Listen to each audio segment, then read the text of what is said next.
Hello everyone. So today, as part of our series on Mains Probable, we are here to take up the subject of governance and social justice, which is part of GS paper 2. I am Abhishiekh Saxena. So while looking at the Mains Probables, we are not here to predict the examination, rather prepare for it in a better manner. So let me set the expectations at the outset that what this session will entail. If you will see the entire subject of governance and social justice and the syllabus, what I've done is I've categorized the syllabus into 9 broad themes. And for each of these themes, there are going to be certain dimensions. Dimensions that have been frequented by the examination as well as dimensions which have not been frequented by examination, especially in the recent past. But they make an interesting area for analysis that a question or two might pop up from those dimensions. That is the non-frequent one, or I would say, with all the pun intended, that the neglected ones. So, those of you who are there watching this session live, you can ask the questions directly through the message window, and I'll try and address those queries as and when they come. So, let's get started with the session. So, if you look at the syllabus, the ones that you see in the red are actually the themes that I have identified, basically against the very text that is given in the syllabus. I have attached certain headings to them so that it becomes easier for us to actually uh, go about the analysis of these themes and to work with the concepts that are underlying them. So, themes, that is local government, that is devolution of powers and finances up to local levels and challenges therein, pressure groups and development, development processes, development industry, institutional and other stakeholders, NGOs, SHGs, various groups, associations, trust, charities, etc. Next is the policies and interventions, that is the government policies and interventions for the development of various sectors and issues arising out of their design and implementation. Because see, this is an area where most of you stress that governance is all about the programs and policies, but the syllabus certainly reveals more than what we have as part of the popular perception. Apart from that, transparency, accountability and e-governance, that is important aspects of transparency, accountability, e-governance, applications, models, successes, potentials, limitations. Okay, citizens charter, right to information, lokpal, lokayukta, ombudsman, all those aspects that we cover as part of our understanding of this particular head. More, the social sector, which I label as issues relating to the development and management of the social sector services like health, education, human resource development, poverty and hunger, that is the issues relating to poverty and hunger. Then, of course, the civil service, which an abstract head is given in our syllabus, that is role of civil services in a democracy.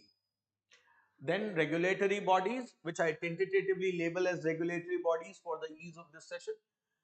That means the statutory, regulatory and various quasi-judicial bodies. And last but not the least, the welfare schemes for the betterment of the vulnerable sections of the society, including the institutions, bodies, mechanisms, laws, etc.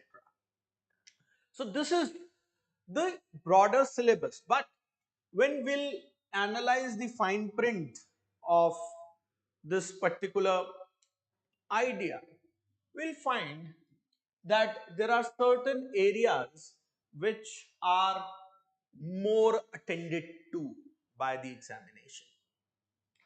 If you see the local government, the themes of decentralization, Panchayati Raj, urban local bodies, and functionality challenges dominate. And look at it, how this has been almost a consistent feature, especially if you see past 5 or 6 years.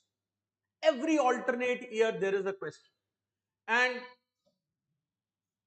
at the heart of it is the post 73rd, 74th constitutional amendment idea, right? Then, if you see pressure groups and development, the NGOs, SHGs, civil society, donor agencies, etc. It is a highly recurring theme. Okay? So, their role vis-a-vis the development, the legitimacy of NGOs, SHGs, again feature amongst the prominent areas. Most of them actually revolve around the role of NGOs and the limitations and challenges and what can be the possible solutions to it. Good evening, person. Moving further, if you will see the policies and interventions, it is generally on the flagship scheme and the lateral part of governance. If you see schemes like Gati Shakti, DBT, PPP model, WASH, etc. have been focused, frequently asked, and from the implementation bottleneck lens, okay, and the sectoral impact.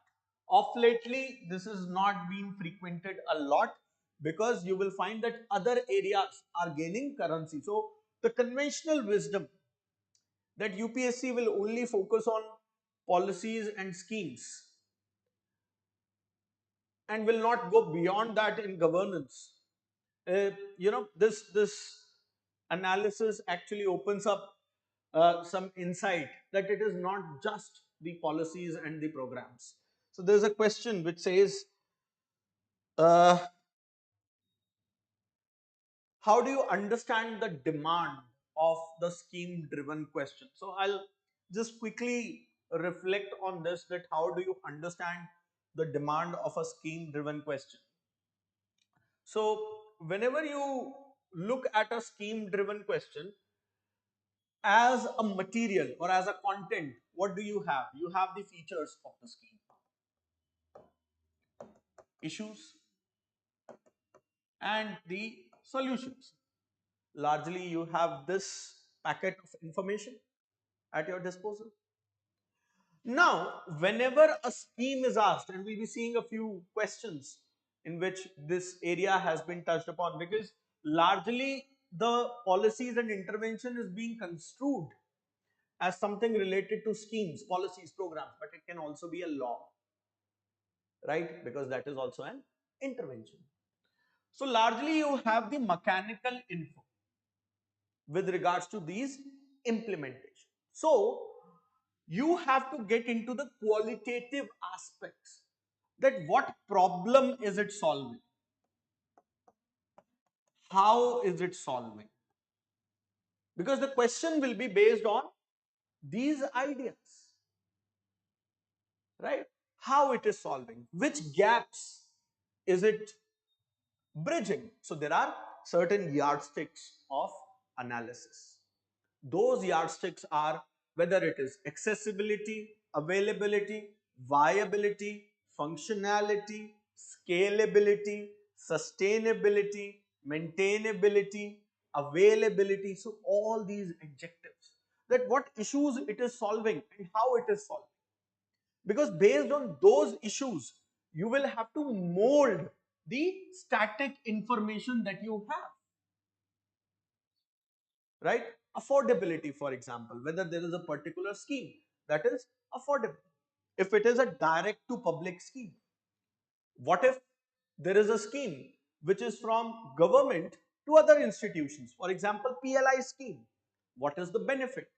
How it spurs up the manufacturing in a particular space? So whether PLI for electronics, PLI for textile, and the underlying policy. For example, you have the National Electronics Policy 2017. So under that vision, how the PLI for electronics is supporting to make India a leader in the ESDM sector, that is electronic system design and manufacturing sector, right? Because this is something which is being talked about nowadays a lot. So you will have to get to a couple of notches below the surface to understand that, right? And the demand would be largely based on these analysis, the limitations or the benefits. Okay, so I hope that answers the question that was put up here. Now, continuing with our discussion, if you look at transparency, accountability, and e-governance, largely you will find questions that are revolving around the digital governance theme. Again, how it bridges certain gaps. Along with that, citizens charter and the limitations of citizens charter remain one of the favorite areas of the UPSC. Similarly, some legislation, Privacy Act, all those ideas will be used as the supporting arguments. In the same manner, you are also questioned about RTI, Whistleblower Protection Act. So we'll have to get into the qualitative aspects of the question to support the context or the demand which is set by the question. And you see, this is a fairly frequented area, especially in 2023 and 2024. It has been asked. Next, the social sector, health, education, human resource development, etc. And by the way, I forget to mention that you see here, I am putting the number of questions that have been asked, and the data is from 2015 to 2024. So it is suffice to say that the governance and social justice would account for 85 to 100 marks. That is almost 40% section of your GS paper 2. So here you are seeing the number of questions. So this is a high value theme because 12 questions have been asked. Okay. Now coming to the social sector, again 10 questions. Very frequently asked, intermittently asked, generally a toggle between the education and health almost every year. And the key is sustainable development goals are targeted in a very implicit manner. Moving on to the PYQ based trends for poverty and hunger. So again, a very strong topic. Now, in this you will find, and if you will analyze the question, the linkage between poverty, hunger, skill, that is the previous theme, human resource development, okay, employment, such linkages are being asked increasingly along these issues. And of course, the multidimensionality of poverty, when you look at the multidimensional poverty index, the global one, which is released by the OPHI and UNDP, and our domestic one, which is released by Niti Aayog. Similarly, the hunger index, global hunger index. Yes, I know it was debated a lot. We'll try that. We'll try that, Pasu. Okay, so this gets debated a lot when it comes to global hunger index, forms of hunger, but generally it will revolve around the issues and solutions, okay, and linked with the overall governance aspect, almost a 15 marker every alternate year. Next, civil services. Now, this I told you is an abstract area because the syllabus gives us little window to what does this topic entail, because it says role of civil services in a democracy. And to that end, if you will see, largely the question is revolving around the value aspect of the civil services. The frequency is medium to low. Not every year the question gets asked. You can see the substantial gap in which the question is asked. So this is a less explored area so far, especially in the recent past. If we take a cumulative picture, yes, it was asked in 2024. Okay, moving on to the last two, that is the regulatory bodies. Very little amount of questions is asked. Generally, it is around autonomy, powers of appointment, the functionality, good, bad, ugly, that kind of a scenario. Okay, it links with institutional credibility. How far is that? Has it been effective?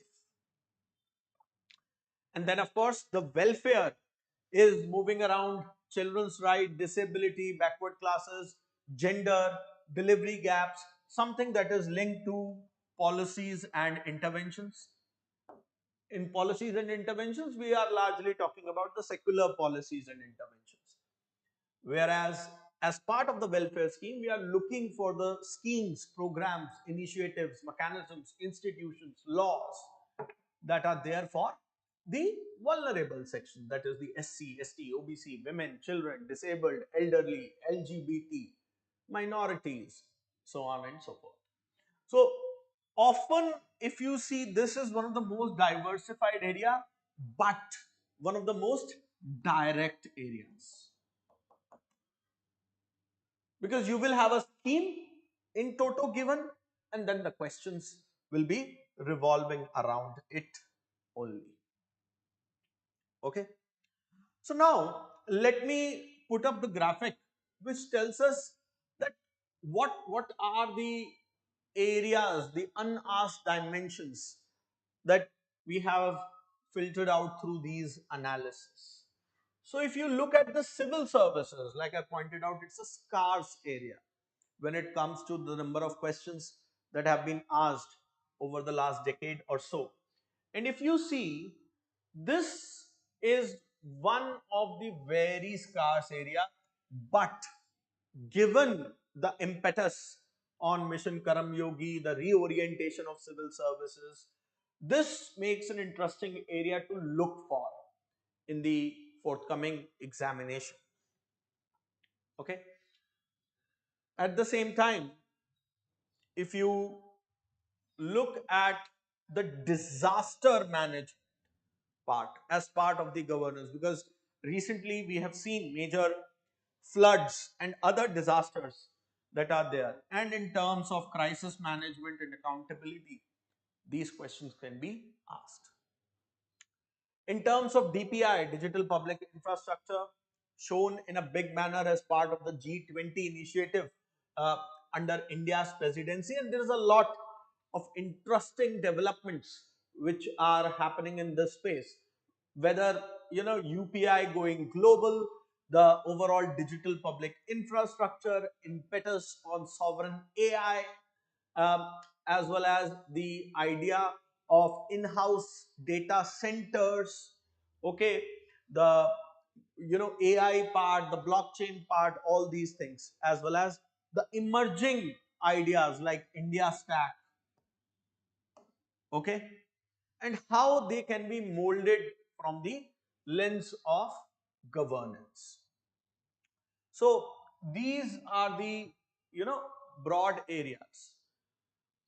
Also, one area that remains neglected is the donor and state relations. Last time it was asked in 2022, right? Because we have been talking about donor agencies and all those things, public trust, charities were asked. So this area remains an area which has not been tapped by UPSC for quite some time now. Similarly, regulatory bodies, corporate governance related areas, and the recent noise in the urban development landscape about slum beautification and redevelopment, that again remains a potential area. Similarly, to expose the skilling, the employment part, all that is needed. Mind you, in urban governance, the smart cities mission is completing a milestone. So does the Swachh Bharat Abhiyan. So how are we faring on that? So these areas have remained in discourse, in discussion over the past year or so, rather more than a year, a couple of years, I would say. So to that end, if you see, these areas remain somewhat largely untapped, largely untapped. Now, let me give you a lowdown in terms of certain areas. And this is nothing but the PYQs which I have arranged as per the topics and the subtopics that are there. So let us analyze and tap these areas one by one. So let me first take up the theme of local government. And now, if you will see backwards, you will find that it is largely revolving around three critical aspects. That is funds, functions, and functionaries. And together, they determine the functionality. See the trend. It is analyzed 2024, role of local bodies in providing good governance and bring out the pros and cons of merging rural with urban. So this is one idea between the two forms of local governments, that is rural and urban. Here 2023, the state seems reluctant to empower urban local bodies both functionally and financially. So the same areas.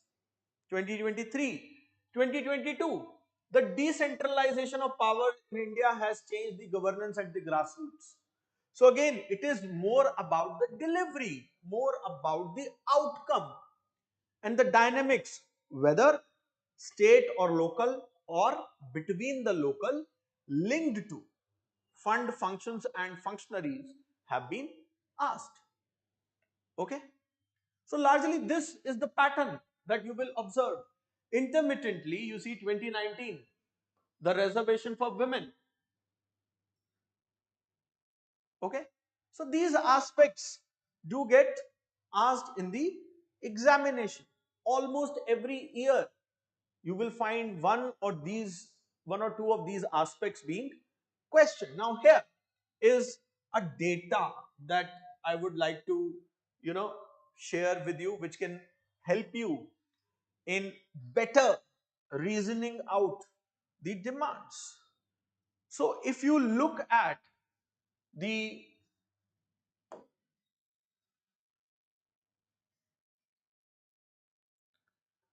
functional aspects and financial aspects, you will find that the 15th Finance Commission has devolved roughly around 4.36 lakh crores to the local bodies, and this is, I'm giving you the data for 2021 to 2026. Okay, but According to the Ministry of Panchayati Raj, roughly just 60% of the Gram Panchayats have full control over the transferred subjects from the state government. So the perennial issues remain that there is lack of funding for the mandate. There is delay in the release of funds, and the local governments continue to be beholden to the state governments for more funds. Local governments continue to be beholden to the states for more funds.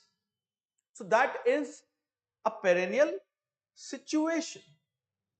But similar is the case in the urban landscape. It is also not a very sort of a rosy picture. If you see, barely 13 states have fully functional elected urban local bodies, and this I am quoting Ministry of Housing and Urban Affairs report, and they also continue to be dependent on the state governments. Why this is important? Because you see, the smart cities mission is coming to an end in 2025, right? It is coming to an end in 2025. While there is another aspect that has not been tapped, that was the women, because we saw that was last tapped in 2019. So while there is this 33% reservation, but we see the rise in the Sarpanchpati phenomenon.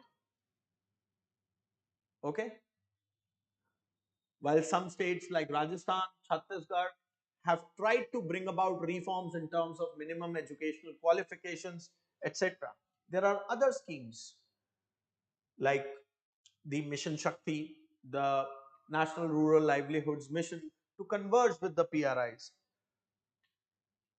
So while roughly around 1.4 million women get elected to the PRIs, but how many of them are actually empowered? Very less. Okay. At the same time, the institution of Gram Sabha, it remains utilized not fully up to the potential. It continues to remain embroiled in controversies, petty disputes, heavy politicization. So the idea that it is the first post, the first call of the direct democracy from the bottom up, that role it has not been able to fulfill to a great extent. Another theme that that you should be exploring is the impact of the digital. You have the PM Swamitva, you have the common service centers, the BharatNet project to link every Gram Panchayat.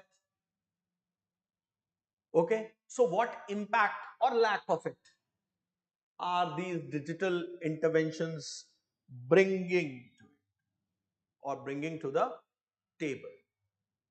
So along with this, how this digitization is, let us say, boosting the decentralization, creating genuine impact on the ground, while you should not, none of you should lose the sight for the perennial issues of fund functions functionaries, because they are only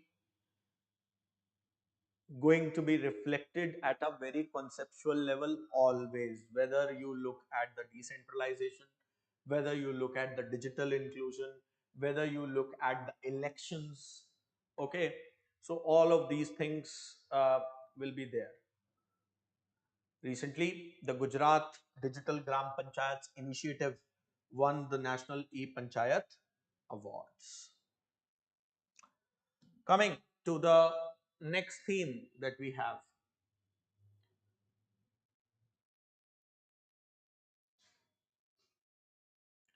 that is the pressure groups and development, one of the most frequently asked themes. And let me just draw your attention to certain interesting phenomena. Now, if you see, this used to get asked a lot, but off lately the number is dwindling. Okay, and look at here. This is in general pressure groups. This is SHG. This is civil society and NGOs. This is donor agencies. And this is human resource development to address the inadequacy and the role of civil society groups. So the ideas are repeating. And then they have asked the public charitable trust. So there was a time, if you sort of go back and see the era before, the NGOs and SHGs used to get asked very frequently. Now the problem here is that most of you actually look at this theme with the lens of NGOs and SHGs. But recently, UPSC has decided to tap other themes. So either they are going very general in terms of, let us say, civil society, pressure groups, okay, donor agencies, which is again a broad spectrum area, or they are going very particular with non-NGO or non-SHG kind of phenomena, that is trusts. Okay, it can be, let us say, unions, the labor union, the farm union, and it is going a couple of years, 3 years back. So there might not be a crisis or a situation which have precipitated recently that will make the backdrop for the question. Okay, it can be a couple of years back. For example, there was this farms agitation, so farmers group can be asked. All right, so this kind of phenomena is being seen. Now see here, if you will go to the recent ones, right, the questions have been largely in and around two aspects. They are linking two aspects. That is the institution, whether it is trust, whether it is donor agencies, and it is linking a context. Whether it is of development process, whether it is for women's effective and meaningful participation, whether it is linking the public charitable trust with development to make it more inclusive. So it is not a question in isolation that is being asked. There are two key components of the way the questions are being framed. So to handle such a question, while you might have the institution and its details vis-a-vis the features, positives, negatives, issues, challenges, and solutions, you cannot actually just place those things like that. You will have to mold and typecast these aspects as per the context. So that is where the UPSC is going at the moment. So let me tell you the idea that have been fairly recent in this particular space. So if you see, there was this Women's Reservation Act that was fairly recently passed, and there was a heavy push that was coming from the side of the civil society. Okay, also the Association for Democratic Reforms and its push for the electoral bonds. So the role of civil society vis-a-vis democracy, the role of civil society vis-a-vis inclusivity. Okay, the coming up of digital advocacy platform. Now, here we are linking the role of civil society with digital. Okay, there has been a continued debate around the cancellation of licenses and the usage of FCRA norms. So there are people on both the sides of the spectrum who are talking about that no, it is draconian. The others are saying no, it is necessary. Right? Many NGOs, including Oxfam, CPR, Center for Policy Research, etc., were affected.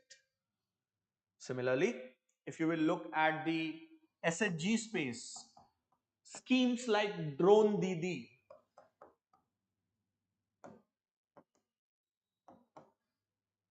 these are novel interventions which are in a way breathing new life into the SHG space. Okay, the microcredit aspect associated with the SHGs, because the moment you talk about SHGs, largely everyone will talk about Kudambashri and move on. No, there are many aspects. And then the use of donor agencies, largely this has garnered negative light because many a times nowadays it is being alleged that these donor agencies are giving funds uh, to sort of peddle a vested agenda. Mind you, the issue of Waqf, the Waqf board was also in news. Okay, was also in news. And therefore, these are the important areas to watch out for. Moving on to the next head, that is the policies and interventions. Now, see, in this particular head, after 2022, no question has been asked. And what has remained a consistent focus of this? You see, Gati Shakti Yojana, the merits or the demerits of it. Then it has gone generic, broad, reforming the government delivery system through DBT. So look out for these secular schemes which are not related to any weaker or vulnerable section. Then earlier there were questions which were generic, which were on the qualitative aspects. The need for cooperation amongst various service sectors has been inherent component of development discourse. Partnership bridges the gap amongst the sector. It also sets in motion the culture of collaboration and team spirit. Digital literacy in rural areas coupled with ICT is providing accessibility. So whether it is providing accessibility or not.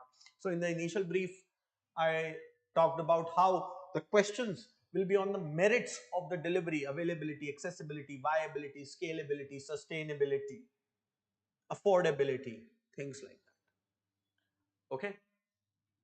So from this level, now the questions are getting more specific.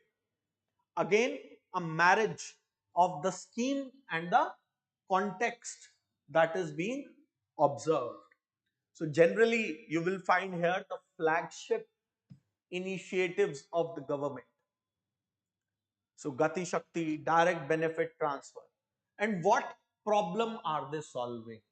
How they are bringing about efficiency, effectiveness, etc. Yes, we can criticize the schemes, but not without merit. Uh, we will have to criticize these schemes through the logic of the gaps or the areas that they fail to address or the areas that they don't address uh, completely. Okay.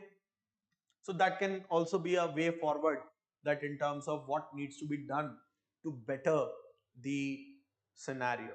Okay, good question. So, if you look at this, the flagship schemes remain the focus. Okay. Now, there are ideas or areas of analysis. For example, how accurate is the target group? Because there are allegations of exclusion. There are allegations of exclusion.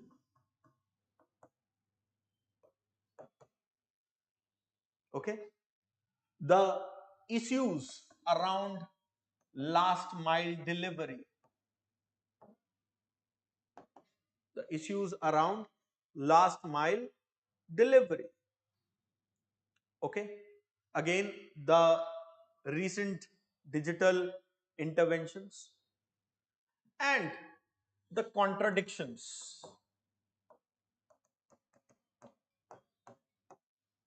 between the intent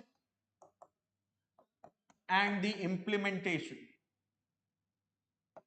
between the outlay, that is the amount allocated, and the outcomes. So often using these yardsticks provide you a very surgical point, irrefutable point. It shows that you are not beating about the bush in the examination, rather you know what you are writing. So it immediately catches the eye of the evaluator that a particular candidate actually knows the stuff. Okay. Similarly, you will have to reflect on the sustainable development goals and the flagship scheme. I have a sort of a hunch that since smart cities is completing 5 years, smart city is completing uh, its tenure, the designated tenure, there will be questions around that. Okay, there will be questions around that. Similarly, this gets hybridized with other areas. For example, education, health, employment, poverty, skill, infrastructure. Okay, so this gets hybridized with those areas. So there is an element of sustainable development goal, whether we are talking about the national health policy, national education policy. Since Gati Shakti was referred, so the national logistics policy, national biofuels policy, because in the case of Russia-Ukraine war, there has been a lot of debate uh, around where do we buy oil from or where do we get our energy supplies from. So I know a lot of you might be thinking that this is the part of IR uh, in GS paper 2. Yes, it is. But these policies and interventions, they become very important, and the overall aspects of the human resource development. Okay. Similarly, portals like eShram, etc. Now, moving to another very important area, that is the transparency, accountability, and e-governance space. Many questions from this particular space. Now, if you will find, and I am analyzing backwards from 2024, it is getting into the qualitative aspects. You see, e-governance is not just about routine application of digital technology in service delivery. It is much about multifarious interactions, ensuring transparency and accountability. So a hybridization on the qualitative aspects of e-governance, how it promotes the governance, the tenets of governance, transparency, accountability, participation, rule of law, responsiveness, equity and inclusivity, efficiency and effectiveness. So all those pillars that you identify with good governance.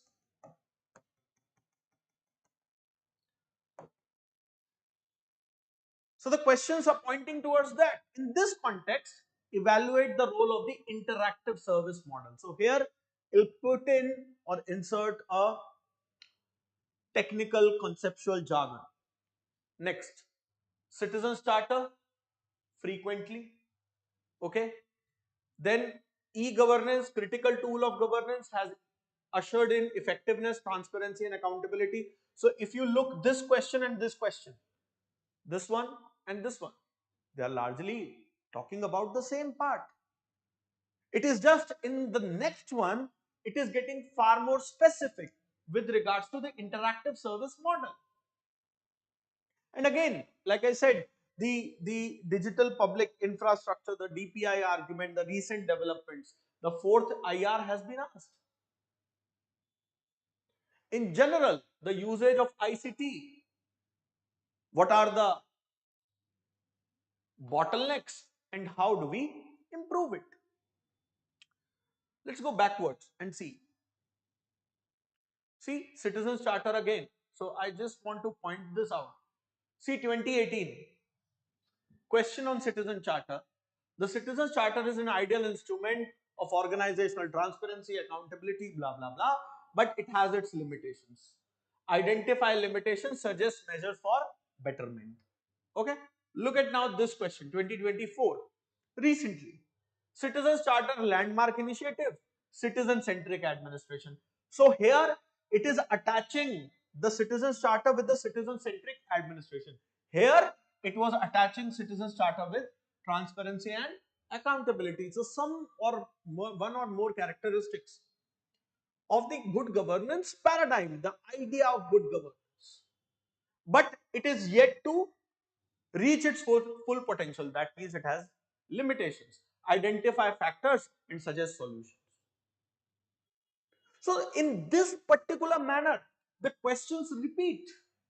It is just in little the context change. So you will have to mold the limitation according to the context that is being set. Let us now look at this aspect. E-governance is linked to service delivery and a value set of the good governance. Okay? If you look at this question, and the question above. So, let us try and explore certain areas in this particular space. If you look at the transparency, accountability, governance, like I said, it is one of the most high frequency themes, and it will link the aspects of good governance, consensus orientation, accountability, transparency, participation, equity and inclusivity, efficiency, effectiveness, responsiveness, rule of law, and the applied idea of citizen centricity, decentralization, participation, and all that, with some e-governance initiative, and this will be married to a context. Okay, this will be married to a context. Okay, so you have so many things which are there: the MyGov platform, the Umang app, the DigiLocker, the Bal Aadhaar. So many things are there in the space. So any and many of those things can make up the context. But the mechanics will remain the same. The mechanics are going to remain the same when it comes to the e-governance, that what potential it brings to the table, what benefits it brings to the table, and at the same time, what are its limitation, challenges, solutions, and future trajectory. Similarly, with regards to transparency and accountability, the ideas of Citizens Charter, RTI, okay, social audit. So for example, a few months back, there was a report on social audit, because as part of the Manrega initiative, social audit is mandatory. But barely few states were carrying that out. And even those who were carrying that out, there was not 100% compliance. There was not 100% compliance.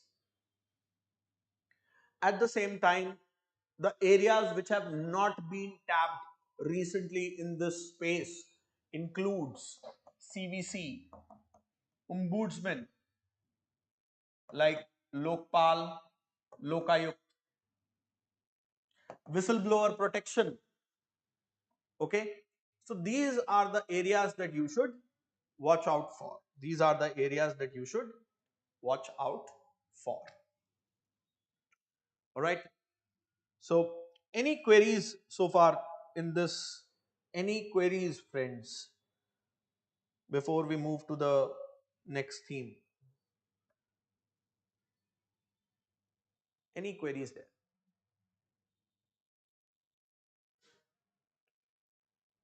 Okay. Now, let us see the next theme, that is the social sector.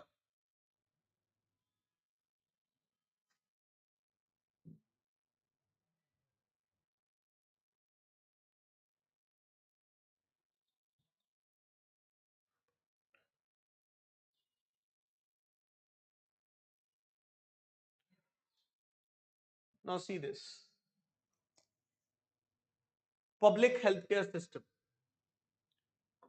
The state should play a vital role, and it is ascribing it a character, that is the marketization of the system. So basically you have to suggest the measures to improve. Okay, so this is health. 2022 RTE, right to education, the inadequacies between right to education. Then see, besides being a moral imperative of welfare state, primary health structure. So again, health. 2020 NEP, education. Okay. Then 2020, one more question on health. Okay. Then 2019, broader spectrum has been covered, the human development. So you are linking it with SDGs, that is the sustainable development goals, and the human development angle that includes a wide variety of aspects.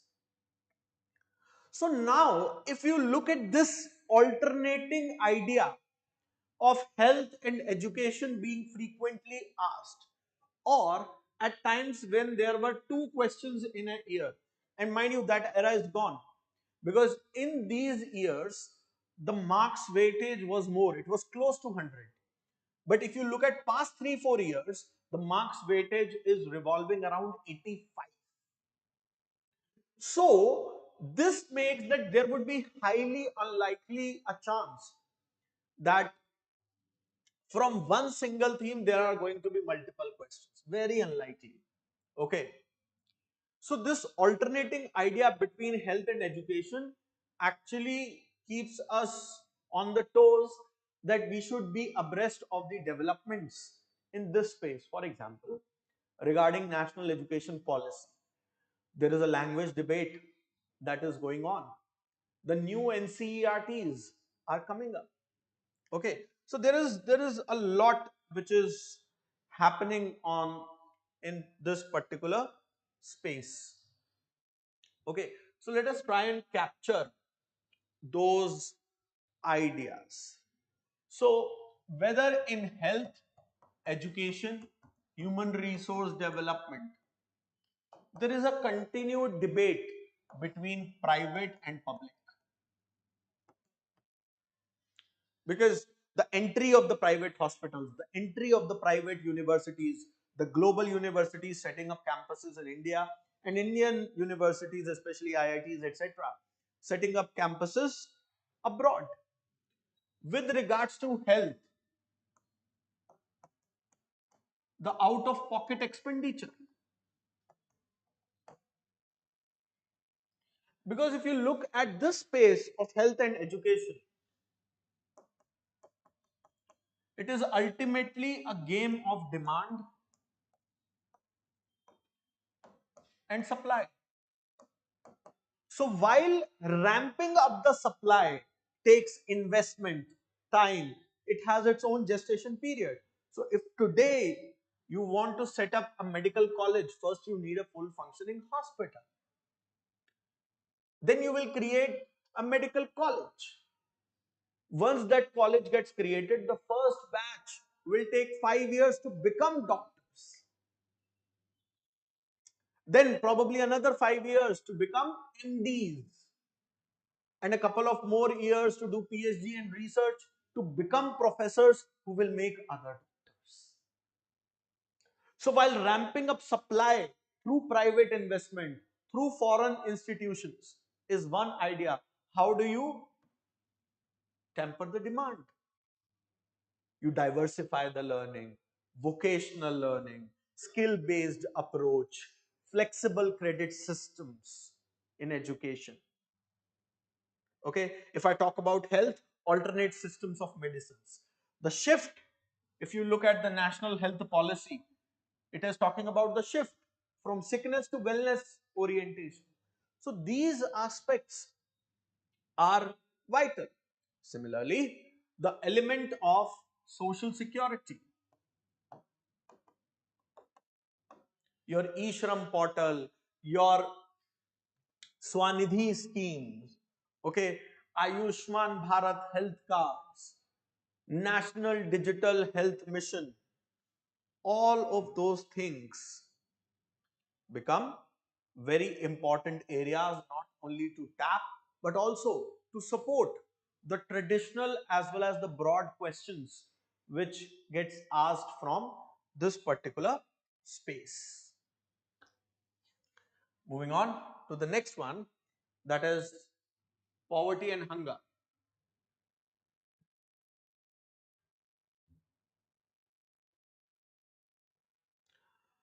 Now see this. Read this question. Poverty and malnutrition, which is a form of hunger, creates a vicious cycle adversely impacting human capital formation. What steps can be taken to improve? Okay. Now see this. The incidence and intensity of poverty, more importantly determining based on income alone, so the multidimensional aspect. Okay. There is a divergence in relationship between poverty and hunger in India. So this relationship is getting repeated. And it is ascribing it with a particular context, linking it with certain aspects like governance bottlenecks in terms of empowerment, let us say gender, okay, poverty beyond income,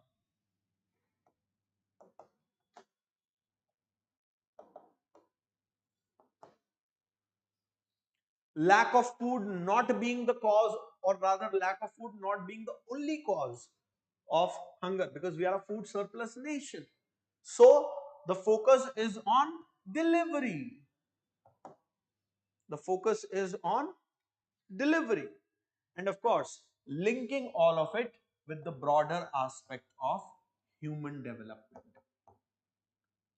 So the recent data from economic survey with respect to the human development indicators is a gold mine for all of you to actually support the assertions and the arguments.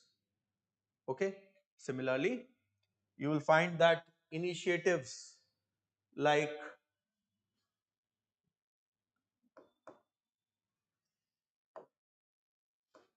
PM Poshan, they continue to remain relevant.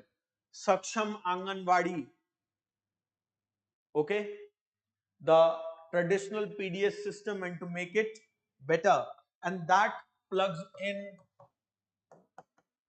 the National Food Security Act, okay, Pradhan Mantri Garib Kalyan Anna Yojana. Here is where you can link the DBT, ration card portability,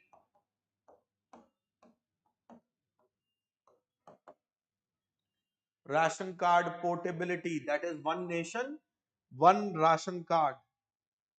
Okay, LPG under Ujjwala, LPG under Ujjwala, the socio-economic caste census, all of these ideas can be linked. All of those ideas can be linked. The recent ranking of Global Hunger Index, the recent findings of the MPI, Multidimensional Poverty Index, both the domestic one that is released by the Niti Aayog and the international one that is released by OPHI and UNDP will provide you with certain data points to help and understand the topic better. Moving on to the next theme, that is the role of civil services in a democracy. And the very few questions. Look at the gap. Barely 4 questions have been asked over the past decade or so. 2016 was there, then 2017 a bit of regularity, and then it breaks. So we are looking at here essentially the relationship between the bureaucracy, that is the civil service, and the democracy, that is us, the people. And the questions are targeting the qualitative aspects. Qualitative aspects would mean, see, from 2016 onwards, we'll see the traditional bureaucratic structure and culture have hampered the process of socio-economic development, qualitative. Initially, civil services in India were designed to achieve goals of neutrality and effectiveness, which seems to be lacking in the present context. Again, reflecting on the quality. Do you agree with the view that drastic reforms are required? Okay, so that means reforms becomes a thing because we are looking at reforms as solutions, whatever may be the context. Okay, institutional quality is a crucial driver of economic performance. So they are linking the quality of civil services with the economic performance. In this context, they are asking for reforms. See, again here, the doctrine of democratic governance make it necessary that the public perceptions of the integrity and commitment. So again, the value aspect has been questioned here, here, here. So that is the underlying thread, a river which is actually flowing under the surface, the value aspect associated with the civil services, that has been a lot of, a point which has been asked a lot. Okay, so the classical debates, whether it is the lateral entry, whether it is the mission Karam Yogi, the ethics, whistleblower protection act, service rules, corruption, right, CP grams portal to address the grievance, and the civil servants as the face of the administration and the government. Okay, so this ethics in public services remains a very important idea which gets asked from this particular theme. Okay, so recently there was a lateral entry related advertisement. Recently, I mean a few months back, but then eventually it was scrapped. Okay, it was scrapped. Next, let us take up the regulatory bodies theme.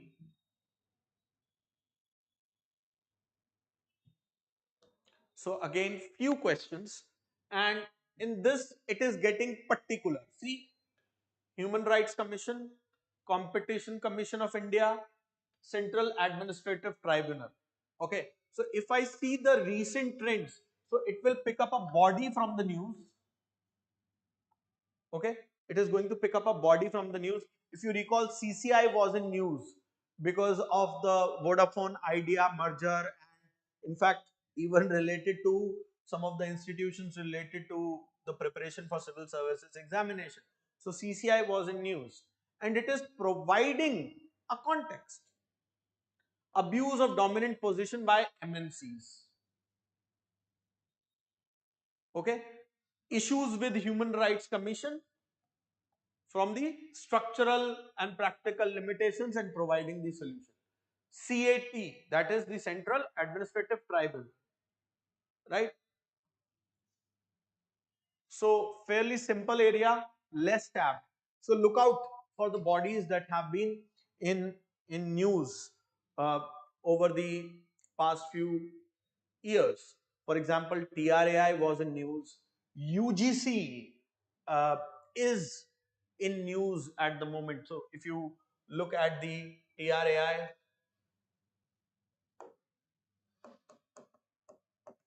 UGC, they continue to remain in news. CCI, NHRC, yes, they continue to remain in news. IRDA is again, SEBI as a regulatory body continues to be in news. Okay. Now, recently, if you see that a data protection authority was also, the idea of a data protection authority under the Digital Data Protection Act, that was something that was said to be set up. So this idea can be played with by the UPSC. Similarly, the National Medical Commission, again, some of you will link it with health. Yes, it can be linked, but here when we are looking for this National Medical Commission, we'll be looking at it from the lens of the regulatory, statutory or quasi judicial body. The watchdog for media, because media remains without a institutional watchdog. Okay.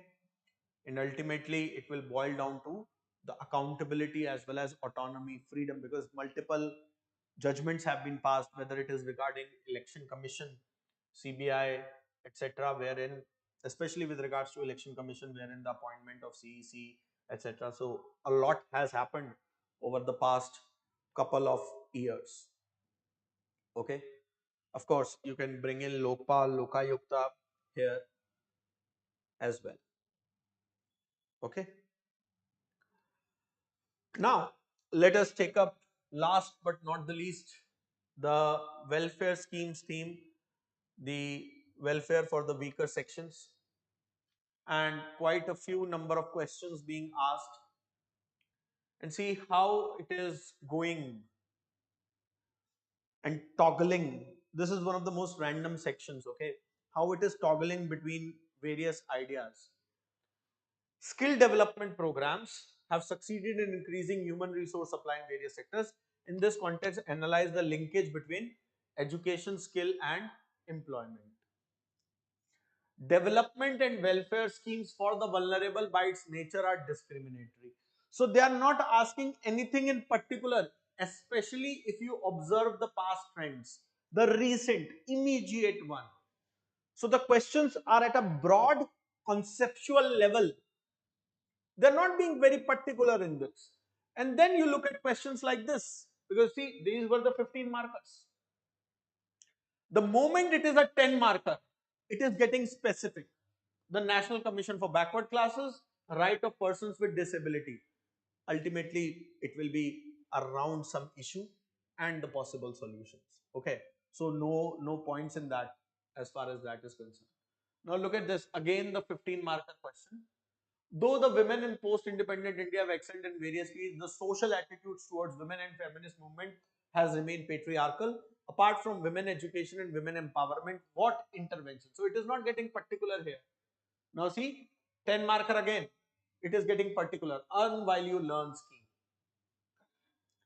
So those of you who are over-emphasizing on the aspect that, okay, I will study the scheme and it is done. No, you will have to study the scheme and relate ultimately the postulates of the scheme, the limitations and the solutions with the context. So this molding is the key in the examination to write good answers. Of course, all of you, those who will be writing the mains examination, will have a decent amount of idea about quite a few number of schemes as well as their provisions, features, characteristics. So what more we can do in this particular space? If you see, there are certain areas that continue to remain the favorite and highlight of the UPSC. That is gender, environment, sustainability.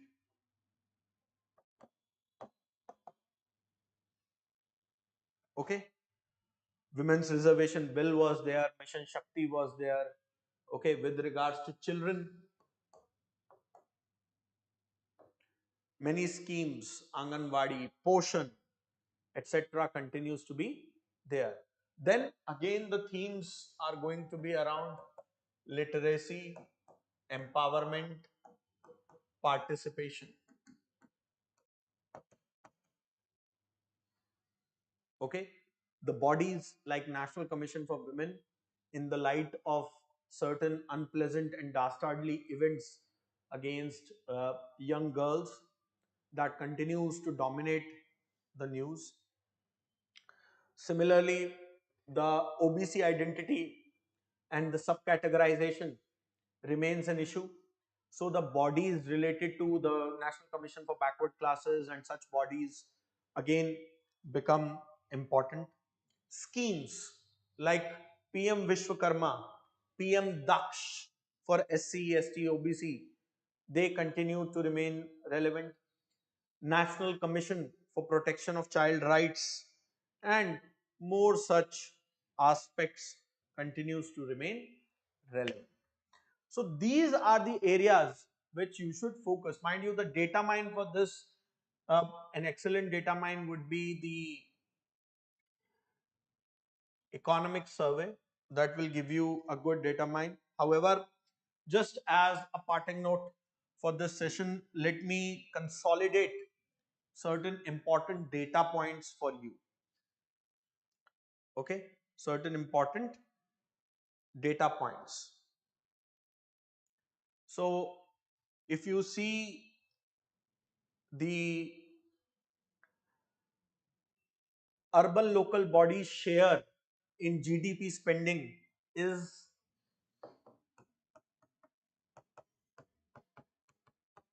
less than 1%. Less than 1%. So this is a good data point, that how can they be very functional and effective. Okay, understood? Then with regards to the SHGs, you have 5.5 lakh crore as part of the credit which has been given. Because remember, this credit offtake is a sign that these SHGs are working, and whether they are working good or not. Okay, there are 87 lakh SHGs under NRLM.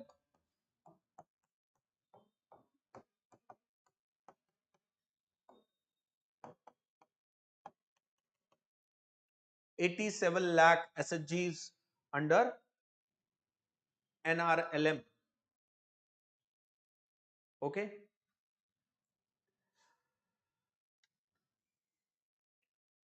only 18%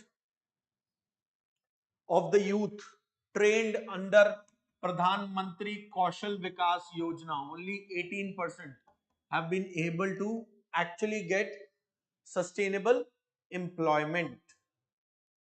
Okay, national education policy, if you look, the share of education as part of GDP is 2.9% instead of the 6% that was actually thought out should be the target.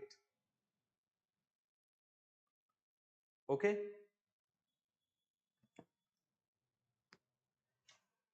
45% of RTIs are pending and have crossed the time limits.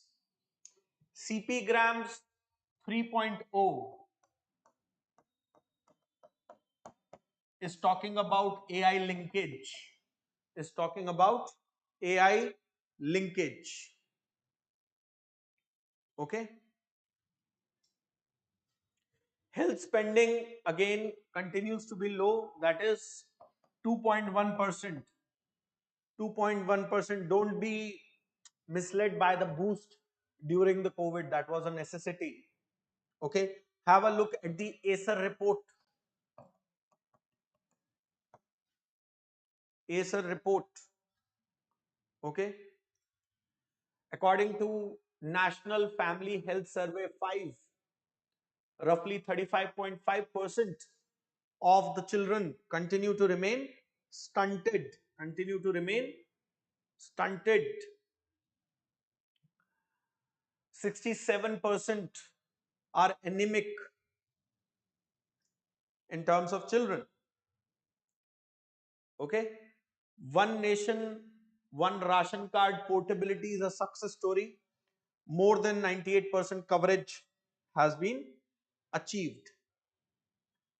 More than 98% of the coverage has been achieved. CVC, the disposal rate is just about 50% when it comes to complaint. You can look at it as a glass half full or half empty. Okay. Lokpal, 95% of the cases have been closed without full inquiry. Without full inquiry. The DPDP Act got passed in 2023, but Digital Protection Authority is yet to be created. National Human Rights Commission has a backlog of roughly 40%. There were about 500 vacancies across various tribunals and regulatory authorities. This is 2023 data. Okay. 28 crore workers have registered themselves on eShram, but less than 20% have been linked to the welfare. The number of seats in the legislatures for women which they are holding at the moment is less than 15%. Is less than 15%. So I guess these data points and analytics in terms of the mains probables would help you fine tune, sharpen your mains preparation in a somewhat better manner for the subject of governance and social justice. I hope you had fun watching this session as much as I had creating this and bringing this to you all. Thank you.